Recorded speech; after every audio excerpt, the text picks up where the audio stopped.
मैत्रिणींनो, आपली हिंदू संस्कृती ही खूप महान आहे. अतिशय छोट्या छोट्या गोष्टींबद्दल देखील अतिशय व्यापक अशी माहिती त्यामध्ये सामावलेली आहे. आपण कितीही प्रमाणामध्ये त्याचा अभ्यास करायचा ठरवला तरीही तो अपुराच होतो. असे वेगवेगळ्या प्रकारचे पंचांग, वैदिक शास्त्र, हिंदू धर्म अशा वेगवेगळ्या प्रकारच्या अभ्यासांमधून आपल्याला याबद्दलची माहिती मिळत असते. आजचा आपण जो व्हिडिओ पाहणार आहोत त्यामध्ये देखील तुम्हाला थंबनेलवरून हे लक्षात आलंच असेल की आपण दानांबद्दल माहिती घेणार आहोत. मग हे दान म्हणजे काय, दान आपण का करायचं, याबद्दल देखील आपल्या हिंदू धर्मामध्ये प्रचंड अशी माहिती दिलेली आहे. त्यामधलाच थोडासा भाग आज मी तुमच्यासोबत शेअर करणार आहे इथं. त्यामुळे आपला हा व्हिडिओ शेवटपर्यंत व्यवस्थित ऐकायचा आहे आणि तुम्ही समजून घ्यायचं आहे की तुम्ही जर एखाद्या गोष्टीचं जर दान करायची इच्छा तुमची असेल तर ते तुम्ही कशा पद्धतीनं करू शकता. त्यामुळे व्हिडिओला शेवटपर्यंत व्यवस्थित ऐका. आता सुरुवात करूया या दानापासून की दान म्हणजे नेमकं काय. आता असं नाही की आपण आपल्याकडे असलेली सगळ्याच गोष्टी देऊन टाकायच्या. असं बऱ्याच वेळा म्हटलं जातं की जर तुम्ही 10 रुपये कमवत असाल तर त्या 10 रुपयांमधला 1 रुपया आपल्याला दुसऱ्यांचं देणं लागतो म्हणून द्यायचा असतो. मग हे दान आपण बऱ्याच वेळा एखाद्या मंदिरामध्ये जाऊन दानपेटीमध्ये टाकून करत असतो किंवा रस्त्याने जाताना एखादा भिकारी आपल्याला दिसला तर आपण त्याला देखील पैसे देत असतो. अगदी बरोबर आहे की आपण त्याला देखील दान असंच म्हणतो. पण हे दान समोरच्या व्यक्तीला गरजेचं आहे का, ह्यानुसार सुद्धा आपण हे दान करणं किंवा ते कसं करायचं हे ठरवायला हवं. ह्या दानाचे वेगवेगळे प्रकार आहेत. त्यासाठी तुमची ऐपत किंवा तुमचा ते दान करण्यासाठी तुमच्याकडे तेवढी रक्कम शिल्लक आहे का, किंवा तुम्ही ज्या प्रकारचं दान करणार आहे त्यामध्ये फक्त पैसाच येत नाही तर वेगवेगळ्या गोष्टी येत असतात. मग त्यामध्ये हे कोणकोणत्या प्रकारचं दान आहे. तुमच्याकडे असलेली गोष्ट जेव्हा आपण दुसऱ्याला देतो त्यावेळी आपल्याकडे ती दुपटीने वाढत असते असं आपल्या हिंदू धर्मामध्ये सांगितलेलं आहे. तुम्ही दिलेलं दान हे तुम्हाला पुण्यप्राप्ती आणि फलप्राप्ती देखील करून देतं. बऱ्याच वेळा नकळत आपल्याकडून खूप चुकीच्या गोष्टी घडत असतात. म्हणजे अगदीच ते आपण जाणून बुजून करतो अशातला विषय नाही.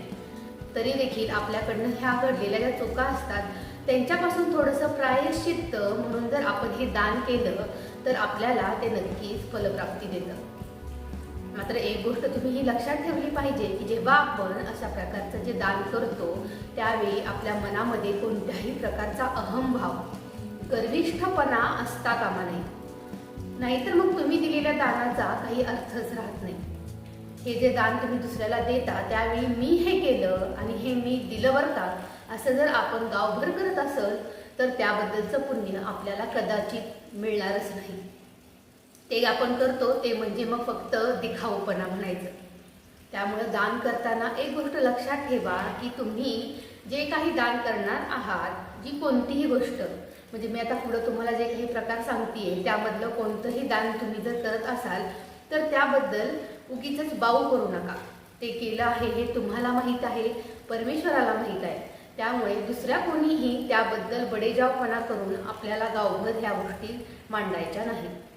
चला तर मग आता व्हिडिओला एका मूळ मुद्द्याकडे वळूया की आपण कोणकोणत्या प्रकारचं दान करू शकतो. आता यामध्ये सगळ्यात महत्त्वाचं पहिलं दान येतं ते म्हणजे अन्नदान. आता आपल्या हिंदू धर्मामध्ये ह्या अन्नदानाला सर्वश्रेष्ठ दान किंवा महादान म्हटलेलं आहे. आपण बऱ्याच वेळा जर तुम्ही अक्कलकोटला गेला, शेगावला गेला तर त्या ठिकाणी आपण आपल्याकडे असलेले जे काही गहू, तांदूळ किंवा जे काही धान्य आहे ते घेऊन जाताना बऱ्याच महिलांना पाहिलं असेल. हे कशासाठी केलं जातं तर तिथं जे भाविक भक्त आलेले असतात त्या भाविक भक्तांनी तिथून उपाशीच माघारी जाऊ नये, त्यांचं तिथं पोट भरावं किंवा एखादा चुकूनच वाट चुकून तिथं आला असेल तर त्याच्याही पोटामध्ये जाऊन अन्न हे पूर्ण ब्रह्म अशा स्वरूपामध्ये आपण काहीतरी द्यायचं म्हणून आपण हे अन्नदान घेऊन जात असतो. मग हे अन्नदान तुमच्या मार्फत अशा देवांच्या ठिकाणी किंवा मोठ्या मोठ्या श्रद्धास्थानांच्या ठिकाणी जरी गेलं नाही तरी तुम्ही तुमच्या आसपास हे दान देऊ शकता. तुमच्या शेजारी एखादी गरीब व्यक्ती असेल, तुम्हाला हे माहीत आहे की ह्या व्यक्तीच्या घरी सध्या ही परिस्थिती नाही आहे, तर अशा वेळी तुम्ही त्या व्यक्तीला अशा प्रकारचं दान हे करायचं आहे. आणि जेणेकरून तुम्हाला त्या स्वतःला जेव्हा तुम्ही हे दान करणार आहात तेव्हा याचं समाधान देखील मिळत असतं. म्हणून लक्षात ठेवा की जेव्हा तुम्ही हे अशा प्रकारचं दान करणार आहात त्यावेळी ते एखाद्या गरजू व्यक्तीला करा. मग त्यामध्ये तुम्ही गहू, तांदूळ, बाजरी, ज्वारी अशा प्रकारचं धान्य असेल, तुमच्या शेतामध्ये येणारा पालेभाज्या असतील, त्यासुद्धा तुम्ही दान स्वरूपामध्ये देऊ शकता. थोडक्यात काय तर अन्नदान म्हणजे तुमच्याकडे असलेल्या अन्नाचं केलेलं दान, हे म्हणजे अन्नदान. दानाचा दुसरा प्रकार म्हणजे वस्त्रदान. आपल्या सर्वांना हे माहीत आहे की आपलं शरीर हे नश्वर आहे. या जगामध्ये जर आपण जन्म घेतलेला आहे तर आपला मृत्यू हा अटळ आहे. त्यामुळे कोणतीही गोष्ट तुम्ही कितीही साठवून ठेवण्याचा प्रयत्न केला तरी शेवटी एक दिवस आपल्या सगळ्यांना या जगाचा निरोप हा घ्यायचाच आहे. मग आपण जे काही कमवतो त्या गोष्टी आपण सोबत तर घेऊन जाऊ शकत नाही. अगदी कितीही मोठा व्यक्ती होऊन गेला तरी शेवटी तो रिकाम्या हाताने आलेला आहे आणि त्याला रिकाम्याच हाताने जायचा आहे. मग कोणतीही गोष्ट साठवून बडेजाव करण्यात अर्थच काय. मग जर तुम्ही तुमच्यामध्ये असलेल्या 100 गोष्टींपैकी जर एखादी गोष्ट दुसऱ्या व्यक्तीला देऊन त्याच्या चेहऱ्यावरती जर आनंद आणू शकत असाल तर ती आपण नक्कीच करायला हवी. दानाच्या दुसऱ्या प्रकारामध्ये येतं ते म्हणजे वस्त्रदान. असे बऱ्याच कपडे असतात की जे आपण घेताना तर खूप खूप महागड्या किंवा खूप जास्त पैसे देऊन घेत असतो, मात्र वापरतो अगदी कमी वेळेत आणि मग नंतर तर काय त्या कपाटामध्ये आपल्या तशाच राहतात, नाहीतर आपण त्या तशाच टाकून देतो. बरं, अगोदरच्या काळामध्ये तरी गोधड्या तरी बनवल्या जायच्या, आता तर तोही जमाना गेला. मग आपण काय करायचं तर आपल्या आजूबाजूला एखादी गरजू व्यक्ती असतात त्यांना ते वस्त्रदान म्हणून आपल्याला करायचं आहे. आजकाल एक माणुसकीची भिंत म्हणून एक संकल्पना निघालेली आहे. त्यामध्ये काय केलं जातं की आपल्याकडे असलेले कपडे तिथं जे एक रॅक ठेवलं जातं त्यावरती ठेवले जातात आणि ज्यांना गरज आहे ते त्यामधील जी लागणारी कपडे आहेत ते घेऊन जातात. मग आपणही त्याचा थोडासा भाग होऊ शकतो आणि आपण आध्यात्मिकदृष्ट्या आणि आत्मिकदृष्ट्या आपल्या मनाला समाधान मिळेल अशा पद्धतीनं हे वस्त्रदान करू शकतो. तर हा दानाचा दुसरा एक अतिशय उत्तम असा उपाय आहे ज्यामधून तुम्हाला आनंद मिळेल आणि तुम्ही त्या दानाचा केलेला जी गोष्ट आहे त्याची तुमच्या स्वतःला देखील समाधान मिळेल. आता ह्यानंतर येतं ते म्हणजे दानाचा तिसरा प्रकार, तो म्हणजे तूप किंवा तेलाचं दान. आता हे दान कुणाला करायचं आहे तर हे दान सगळ्यात जास्त तुम्हाला तुमच्या शेजारच्या एखाद्या मंदिरामध्ये जाऊन करायचं आहे. तुमच्या शेजारी जर एखादं मारुतीचं मंदिर असेल तर आपण तिथं तेल दान करताना बऱ्याच वेळा पाहिलेलं आहे. कारण की तिथं जाऊन जेव्हा आपण मारुतीच्या मंदिरामध्ये हे तेलाचं दान करतो त्यावेळी त्यापासून मिळणारी जी आध्यात्मिक शक्ती आहे त्यामुळे आपल्या मनाला शांतता आणि समाधान मिळतं. याही उलट असं देखील म्हटलं जातं की त्यामुळं जो तेवणारा दिवा आहे त्यामधून एक सकारात्मक अशी ऊर्जा निर्माण होते आणि ती आपल्याला आतून शांत करत असते. त्यामुळं दानाच्या या तिसऱ्या प्रकारामध्ये आपण तेल किंवा तुपाचं दान करायचं आहे. आता हे दान तुम्ही एखाद्या गरजू व्यक्तीला केलं तरी देखील चालेल आणि हे तुमच्या आसपासच्या एखाद्या मंदिरामध्ये जाऊन तिथल्या दिव्यांमध्ये तुम्ही हे तेल ओतून तिथली वात प्रज्वलित केली तर दिव्यापुढे किंवा देवापुढे देखील त्याचा प्रकाश राहणारच आहे आणि त्या दिव्यामुळे आपल्या जे काही आयुष्य आहे त्यामध्ये देखील सुख, समृद्धी आणि आनंद यामध्ये भरभराट होत असते. त्यामुळं या तिसऱ्या प्रकारामध्ये तुम्ही तेल अथवा तुपाचं दान हे अवश्य करायला हवं. दानाचा चौथा प्रकार हे भगवान श्रीकृष्ण आणि भगवान शिवजी यांच्याशी संबंधित आहे. तुमच्या लक्षात आलं असेलच भगवान श्रीकृष्णांना गायी किती प्रिय होत्या ते. गायीला तर आपण कामधेनू असं देखील म्हणतो, जिच्यामुळं आपल्याला दूध मिळतं. असं म्हटलं जातं की एखादी गाय जर आपल्या घरासमोर असेल तर तिच्या आशीर्वादाने आपल्याला किंवा आपल्या घराला कधीही काहीही कमतरता पडत नाही, म्हणजे आपली भरभराट ही सतत चालू असते. बरं, आता आपल्याला ही गाय सांभाळणं शक्य नसेल तर आपण हे गोदान करू शकतो.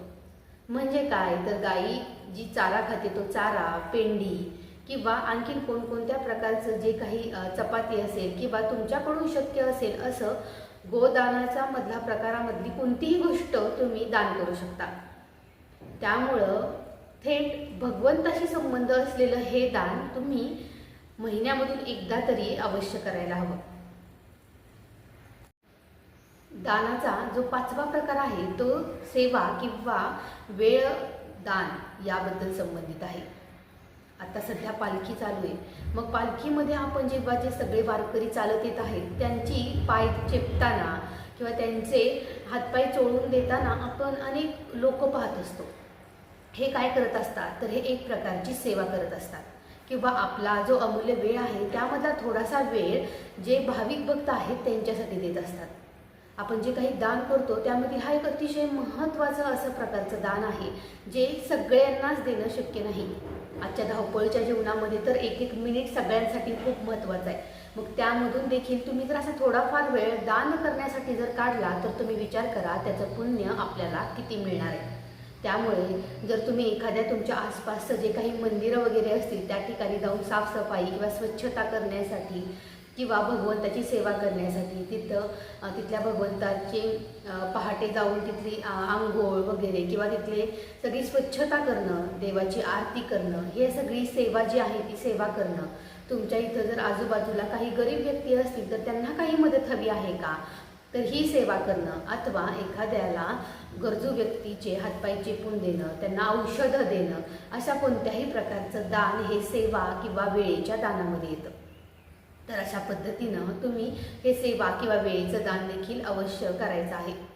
आता लक्षात घ्या की मी ही जे काही 5 दानाचे प्रकार सांगितलेले आहेत त्यातलं कोणतंही दान तुम्ही तुमच्या क्षमतेनुसार करू शकता.